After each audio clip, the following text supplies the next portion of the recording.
Good morning and welcome to Morning Coffee with Brigid. I'm Brigid Burke and today is the 17th of June.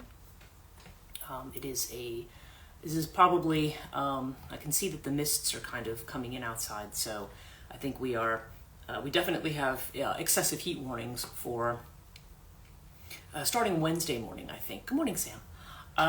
Or good afternoon. No, it's morning, I guess still. I've got... it's going to get excessively hot, and then it's going to get tomorrow. I think for tomorrow they have a heat advisory in effect, and then the day after that it's like literally like life-threatening heat. But it does look like it's going to break sometime over the weekend, and then Monday it looks like, now they were saying mid 70s, now they're back to mid 80s in terms of the temperature. So so I don't know. We'll see what it ends up being. But basically, I was going to go out and cut my lawn and stuff today, but I had. Good morning, Valerie. This was something that I was going to do, but I decided. My sister had said to me, she's like, if you do that, she's like, you put too much stress on the grass, so don't do it, because. You're gonna cut it and then it's gonna get really hot and humid. It's just gonna turn to like a brown landscape. So anyway, that's kind of shifted the things I'm doing today. One thing I did do yesterday, and I put this up, I wanted to get it done last night because I wanted it up on the Divine Feminine app, which I used to be an affiliate for, but they've suspended their affiliate program, which basically promotes events connected to the Divine Feminine, or people who do things, because like I said, I have a podcast where I talk a lot about that. This podcast, so I'm actually now offering a class, but I'm offering it on transitionlifecoaching.net, and it is a class on dream analysis, and that was something that was requested. The class is going to be on the 29th of June, and I'm doing it at 2 in the afternoon, because I also want to make sure that if people are in the UK, it's still early enough. It's like 7 p.m. in the UK, that way it's not... people can participate, from most places, and it's a 2-hour class. So for some people, it might be 7 to 9, 8 to 10, if they're over in Europe. In the US, it'll be just from 2 to 4 in the afternoon.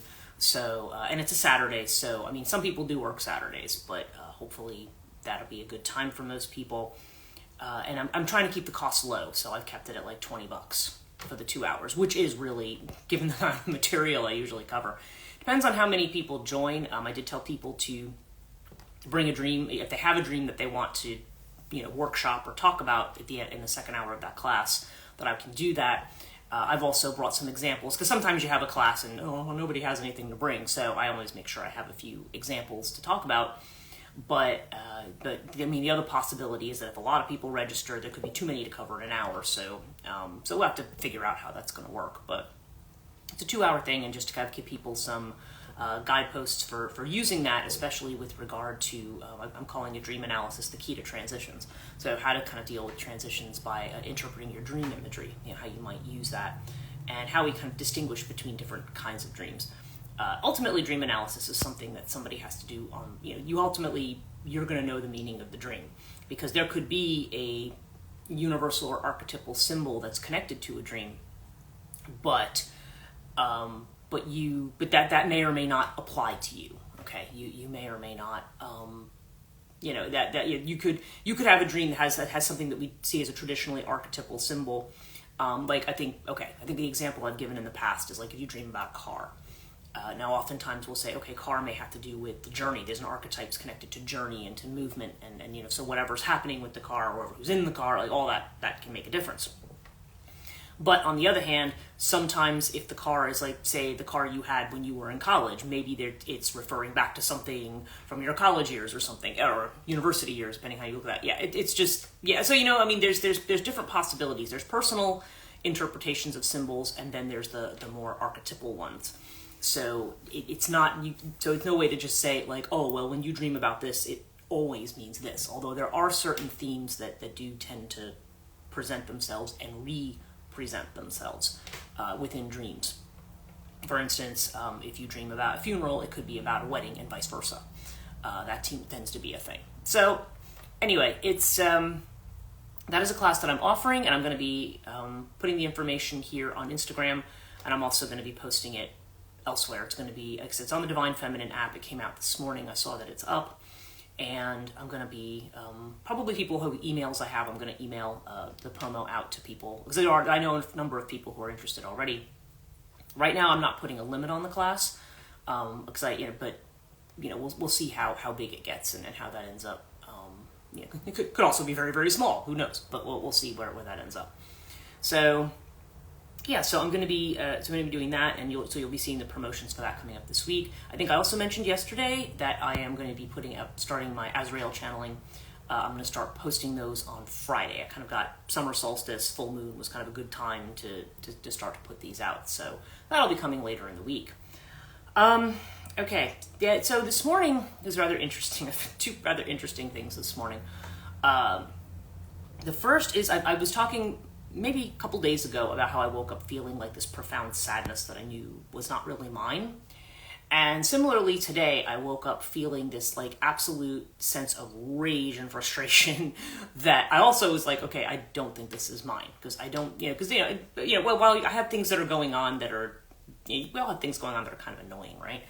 But it's not to a level that I felt like that this was actually representing something. I mean, there's a lot of material I've gone over with that kind of stuff in the past, but for some reason, I kind of got very clear message that no, this is somebody else's feelings. Somebody else is feeling frustrated, and possibly somebody who, because I didn't get the sense that it was somebody who's in my friend group or in my family. I got the sense that it might be a prospective client.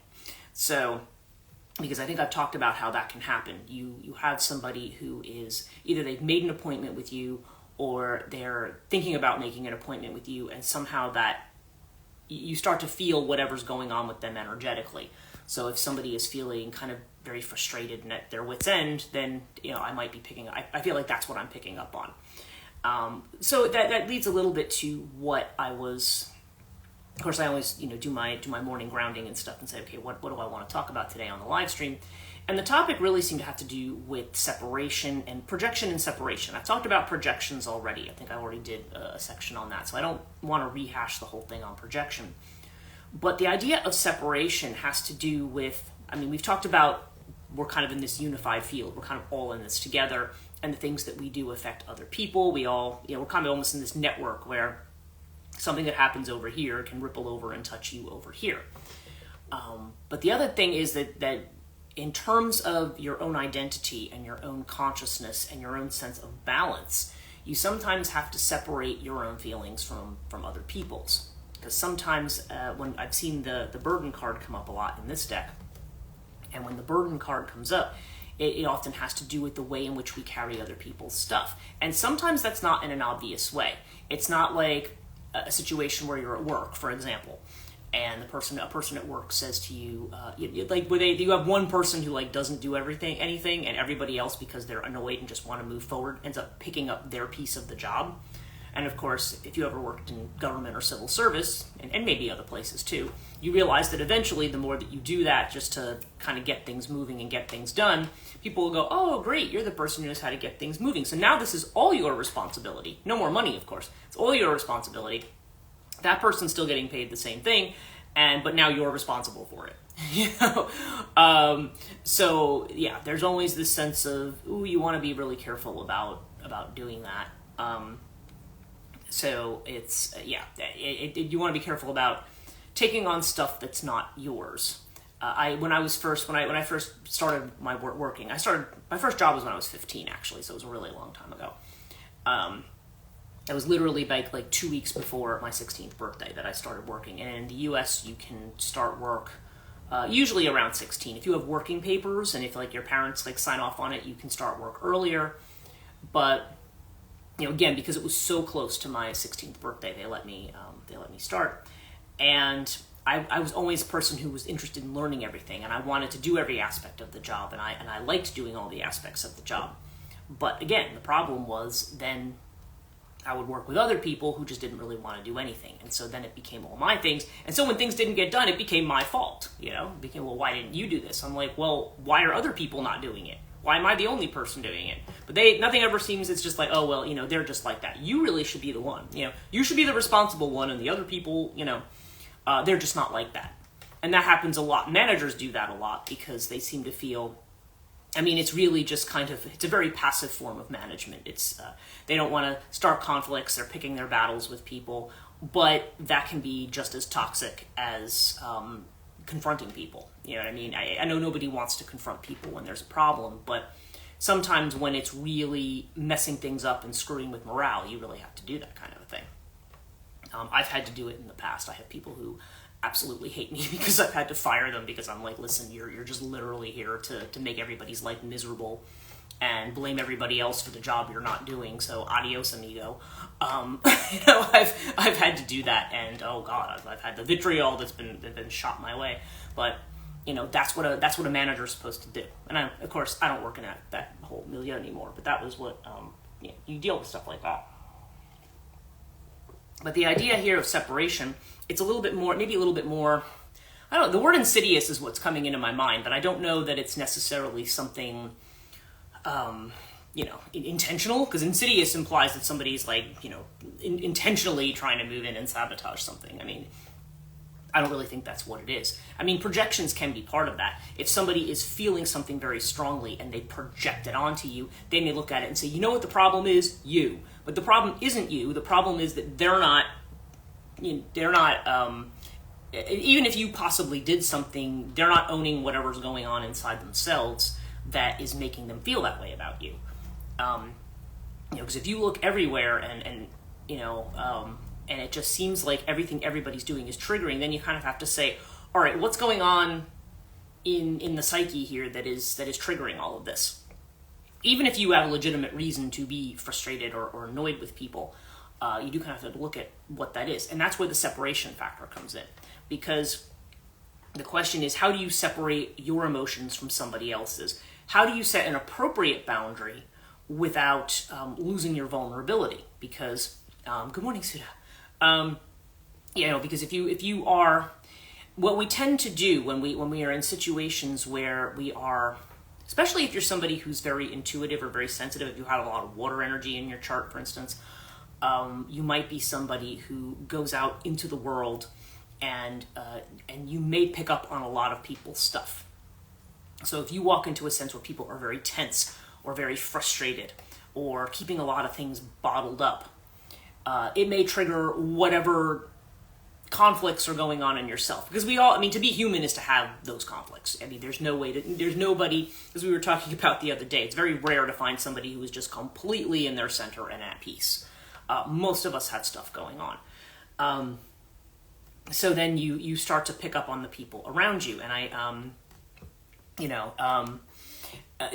so you pick up on the stuff of the people around you, and you feel like you are, and so a lot of times, again, I mentioned this the other day about how people who are intuitives or mediums or things may often, stay away from people because it's just too much coming at them on their energy field. It's almost like you have one of those diseases where like I forget what it's called, like a low platelet count, where somebody just touches your arm and you bruise easily. Sometimes you almost figuratively feel like that, like it's just too easy to bruise you because you're almost like raw. Your energy's very raw when you're open like that. So frequently people are taught protection techniques to kind of protect your energy in a way that is still can be out there and be helpful to people, but also not put up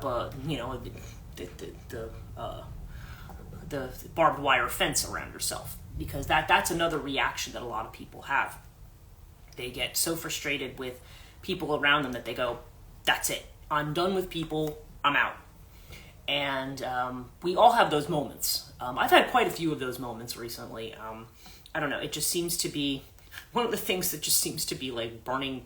And again, it's just not something that's, if I take a step back from it, it's not something that's particularly important. But, it's like YouTube channels and comments and things. Like if you comment on something and then there's somebody who has to make a comment back, like it's not to get into what the specific conversation was, but it was only be a case of like, if you commented on somebody's video, like, oh wow, the sky's really blue here. I just love clear skies. And then somebody writes back, well, actually, there's one cloud, so technically you don't know what a clear sky is. Like, it's that kind of a thing. You ever have people who do that to you? I remember being an undergrad in England, and there was she was another study abroad student. She was from Maine, I remember that. And I remember she would, like, when people were talking, whatever they would say, they'd be like, oh, well, I think this about that. Well, that's not necessarily true because, and she would do that with everybody. Well, yeah, that's not true. Well, that's not necessarily, and you got to a point where you were like, why are you here and why are you talking? Like, it's just literally, you can get really frustrated with that. And I feel like there's just been, it's like death by 1,000 paper cuts, It's like, you just kind of feel after a while, like, even though you don't need to listen to what this person's saying, and sometimes this person, again, it's that I talked the other day about trying to be in the center when people are aggravating you repeatedly and repeatedly. Like, if you're in your own center, then that stuff doesn't bother you.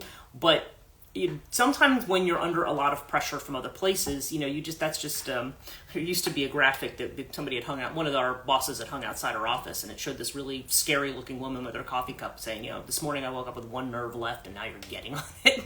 It's that kind of energy. And I've had moments like that this month, and I'm wanting to blame some of it on the Mars energy, but I also feel like I feel like some of this is mixed in with the energy of other people. So then what I need to do is figure out how much of this is me and how much of this is other people. And so that's the place where I feel like where you want to balance out that receptivity with some analysis. Where you want to say, okay, this might well be somebody else's situation. And so, and basically there was a question I had posed this morning. I said to, when I was talking to my guys, I said, okay, so what is the answer to that? What is the answer? And they said, meditation, constant meditation, like not 24-hour meditation, but just make sure that you are continuing to keep that energy grounded and in balance, keeping everything in its center as much as you can. I mean, meditating is not a guarantee that you are not going to encounter stuff because, as I said, you're in the middle of it. You're not going to get rid of it. But it gives you a better chance of being able to respond to something in a way that is more coming from a centered place where you're allowing it to happen. You're not putting up a barrier and saying, well, I hate all people now and I'm not talking to anybody. Which, people can. You can get emotionally overwhelmed. And I'm also not saying it's bad to take a break from people. Sometimes we're just like, you know what? I just need to get away from people and be alone and punch a pillow or something. We all need some kind of an outlet that is safe for us. But oftentimes, we don't want to make that outlet like we just black out on another person and go crazy. So it's a matter of, finding a place for that energy, that pent up frustration where you can acknowledge it. Sometimes that's what coaching is for, though, too. I mean, I have had people contact me who are going through certain trains and changes and transitions, and they freak out. They're freaking out. They're like, oh my God, like I try to do this and this happens, and I try to do this and this happens. I don't know what I'm supposed to do. And, so sometimes even just having another voice there who can, and that's also usually what the function of a therapist is and stuff as well. Not everybody gets involved in therapy. Maybe some people are, and, that's somebody people can talk to.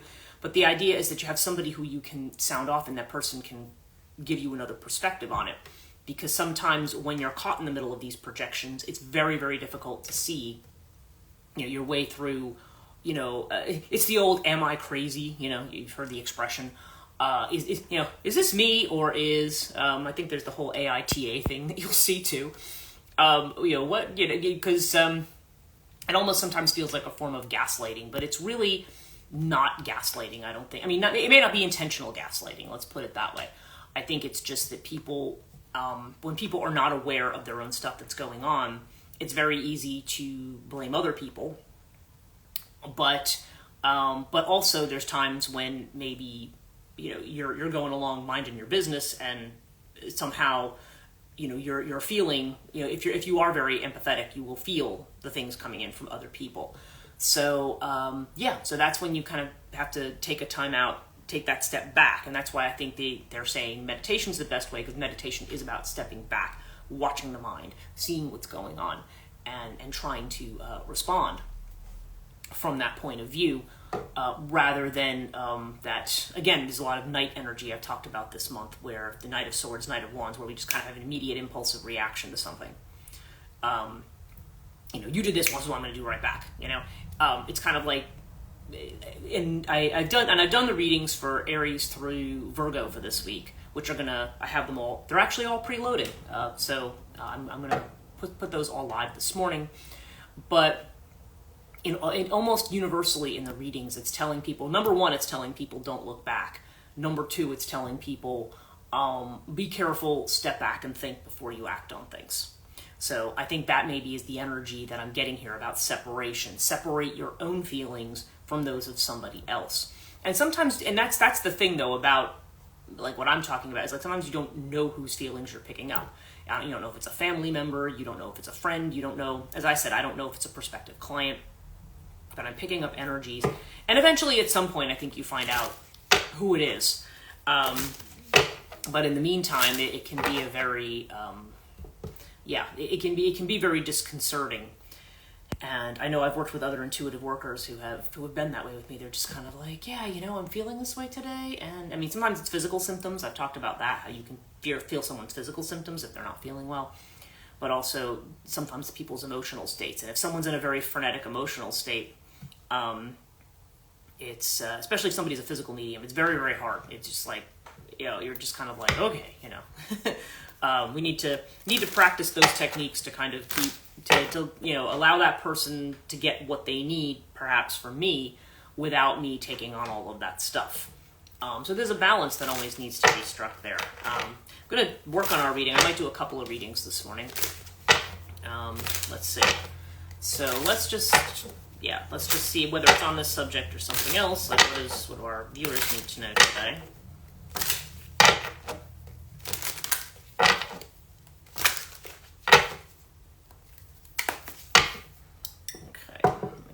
There and okay.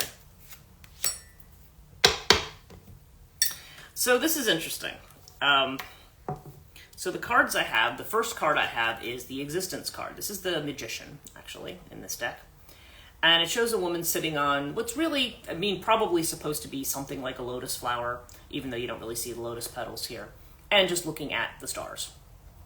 And literally the meaning of this card, if you've been in the book on this one, is, if you feel like the world is out to get you, go outside and look at the stars. So again, there's that idea of perspective, the big picture, what's important, what's not important. Now,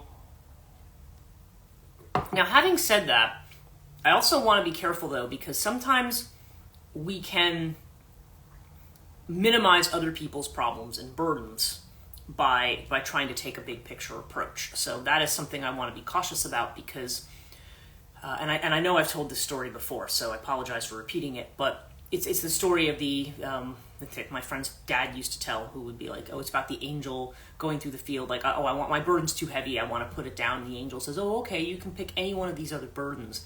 And then the next one they pick up, they go, well, that's the one you just put down. It's like this small pebble.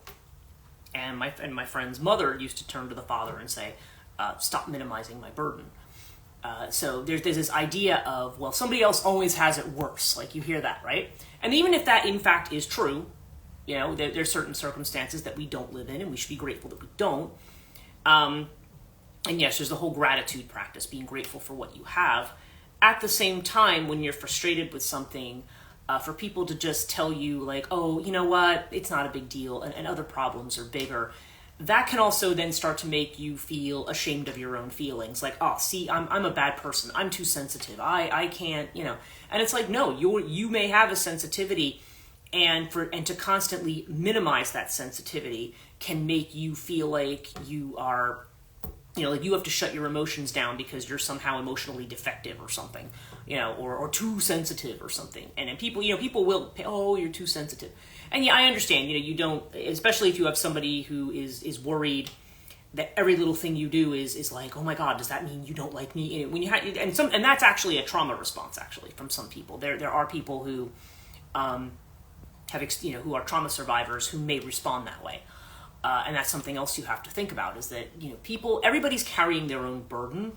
and you don't want to minimize anybody's burden just because somebody else has it worse. Okay, that's the first thing.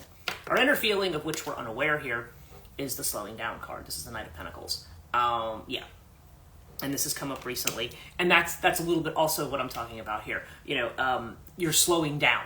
Slow down, there's a rush of intensity, or there's a rush of emotion, or a rush of something going on. Slow down.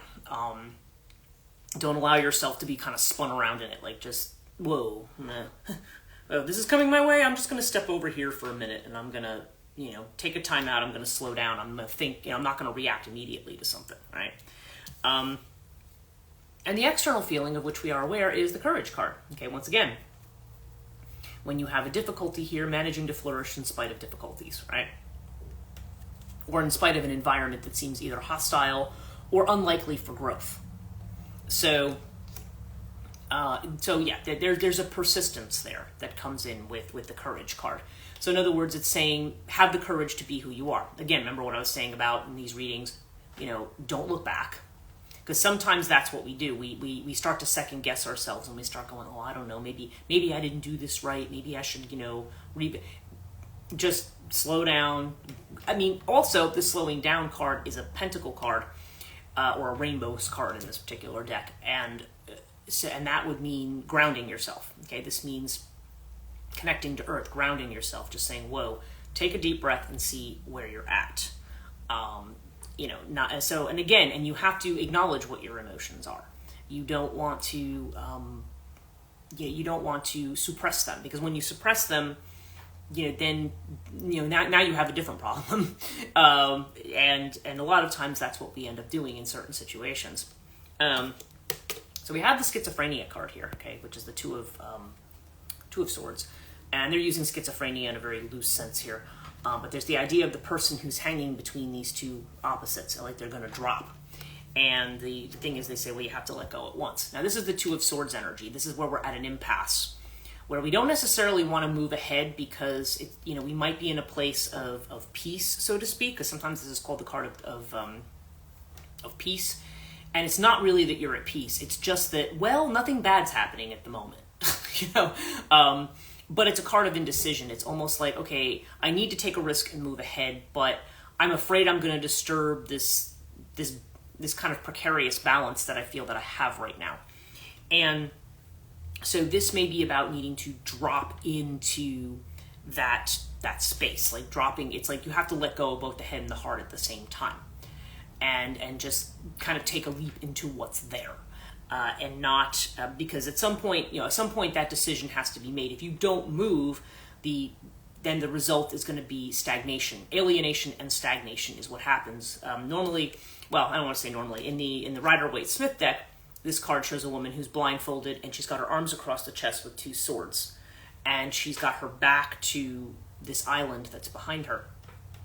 And the idea is that the opportunity's there if you would, put the swords down, take the blindfold off, and turn around, you would see what the next step is. But because the crossed swords often mean a closing off of the heart, and the blindfold means I don't want to see what's going on right now. I can't deal with this. I don't want to see it.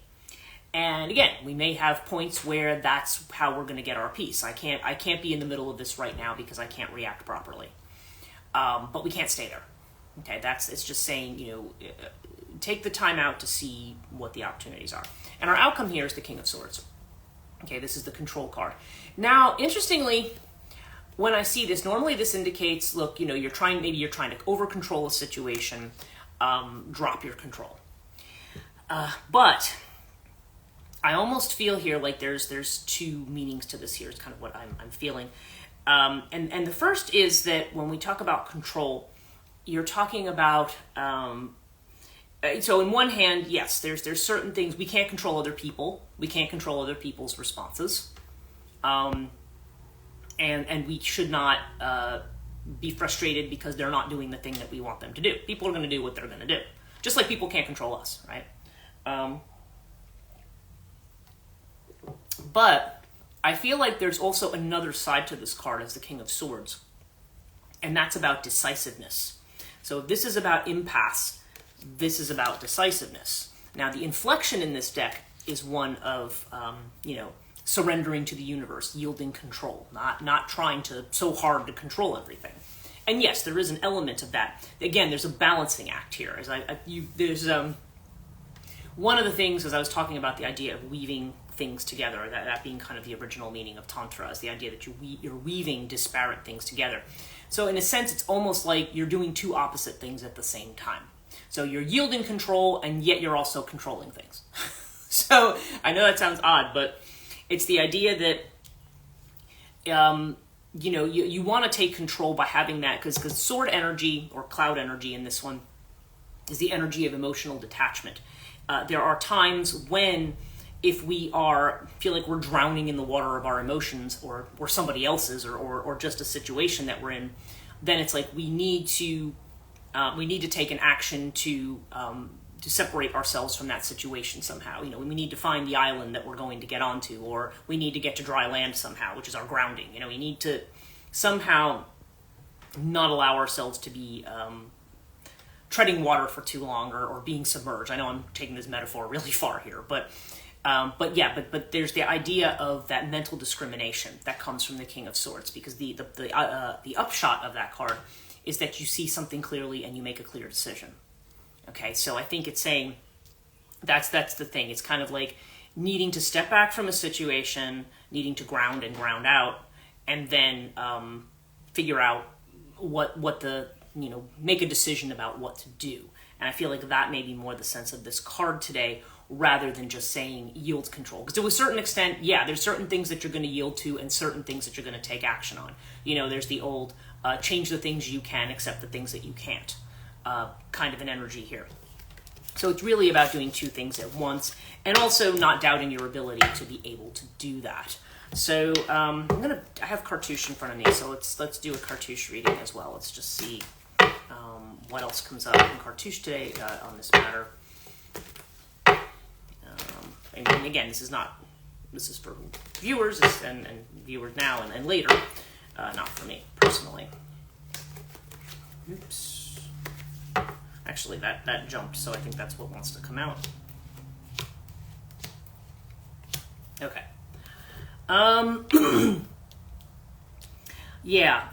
Okay, so we have Nepenthes right off the bat. Okay, so Nepenthes has to do with things that are unclear or cloudy, things that have not happened yet. This is a card that's strong uncertainty, strong Piscean energy. So remember what I was talking about, being kind of lost in this emotional space. Nepenthes can represent that. It can represent being in this kind of, space where we are very intuitive, where we are very, maybe we are really connecting in and feeling things that are going on around us.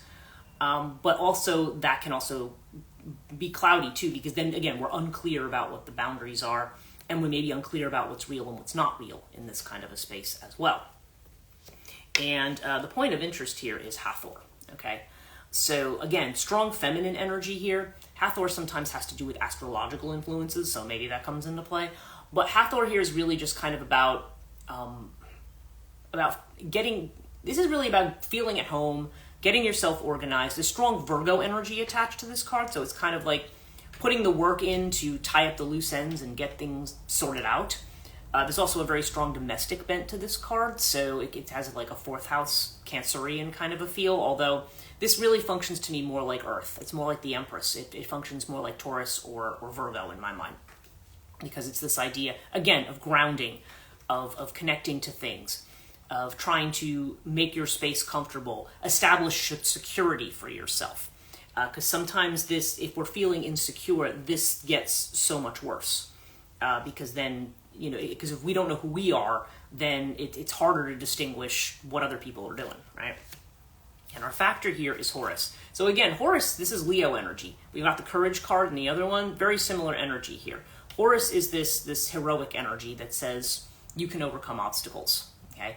This is also about healing, though. So it is also reminding us that a lot of us are still in a state of healing. We're never, to be alive, to be a certain degree, and to interact with people is to be wounded in some manner, and to be open to wounding and being wounded. And again, oftentimes unintentionally on everybody's part. But so there needs to be this kind of recognition that we have the resources or we have the strength to take care of things. And Horus also suggests having a community of support as well. So there may be also this thing of, in your healing process, look to those who can support you or who can help you kind of see and differentiate. But you may also just be able to do this in yourself. Now we have the Buckle of Isis here. That's our this is the advice card. I don't know why that word wouldn't come to my mind, but yeah, so this is the advice card, and Buckle of Isis is about making sacrifices. This is about what do we have to get rid of, and actually, literally, separating your energy from other people's energy. It's literally at the what they call the transpersonal level. That's what this card is about. How do you separate yourself from a either collective mindset? And honestly, we are living in a time right now that is very, very volatile. Regardless of what your politics are, regardless of your position on certain issues, it's volatile. It is volatile. There's two major wars going on. There's, I talked yesterday about political contests going on everywhere. And all of us are very tense and stressed. We may have people who we love and respect who have very different viewpoints than us about certain things. And then, you're trying to find a way to make all of this fit in, to respect people and respect their ability to have people to think for themselves and have whatever thoughts they want, and at the same time trying to reconcile it to, why do you think that? How can you think that? So, yeah, and also just this kind of, this upheaval, which a lot of times I think we're picking up on, even if it's not about somebody's individual issues. And a lot of times I think we're moving in response to that as well. So this is almost a need to separate from the collective to some degree, to find your own grounding and say, well, wait a minute, what am I doing here? And our outcome is Lotus. So Lotus is the card, again, this is of meditation. It's about peace, finding peace, peaceful continuity, about taking the anxiety down a notch, because there may be very high anxiety about things right now. But overall, none of these cards are catastrophic. It's just saying, yeah, there's a lot that's going on in the collective, and you need to find where your own footing is here.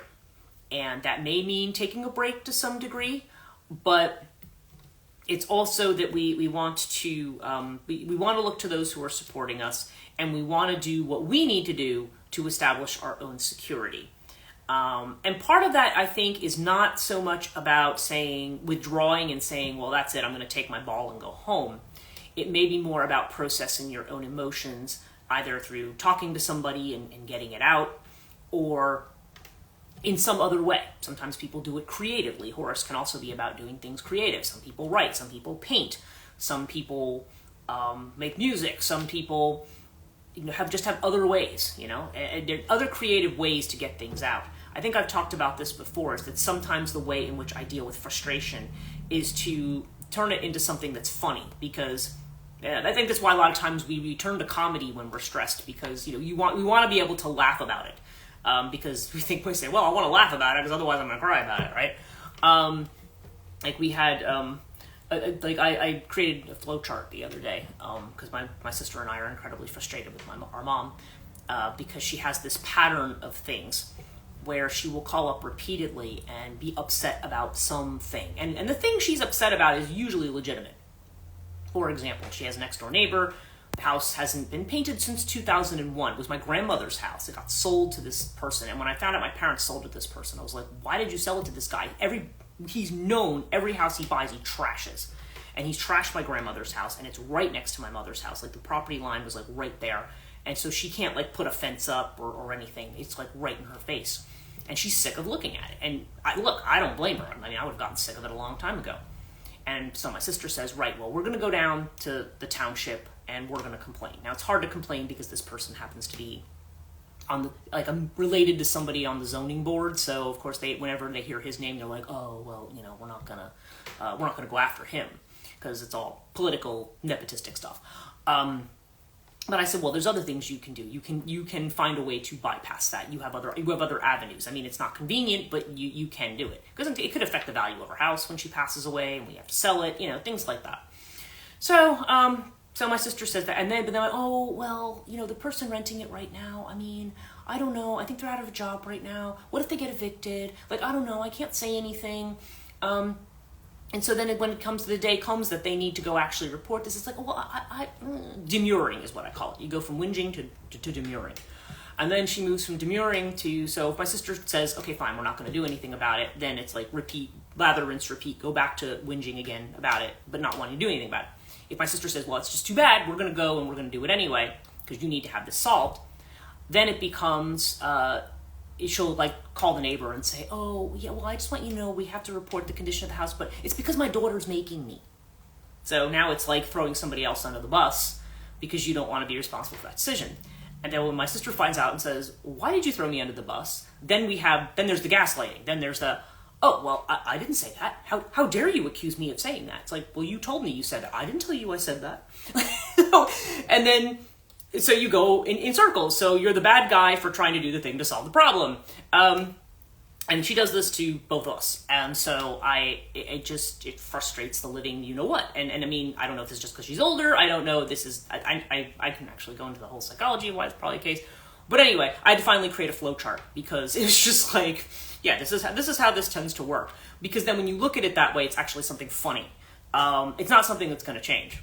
And, we have to recognize that this is what it is.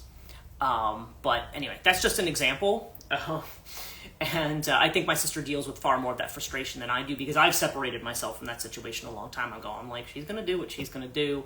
And if she complains about it, I just usually like, well, you're not going to do anything about it, so don't tell me about it. You want to be sympathetic, but, it's just, I'm not going to get caught in that cycle.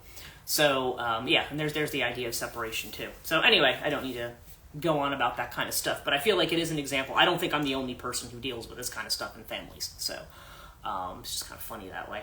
But anyway, that's what I have for you today. I hope you guys have a great week. If you are in the northeastern United States where I live, anywhere near where I live, it's going to be hot this week, so be very careful. There's excessive heat warnings out. I think I mentioned that at the beginning of the live stream, and I'm not looking forward to that in any way, shape, or form, but it is summertime coming in, so once again, that is what it is.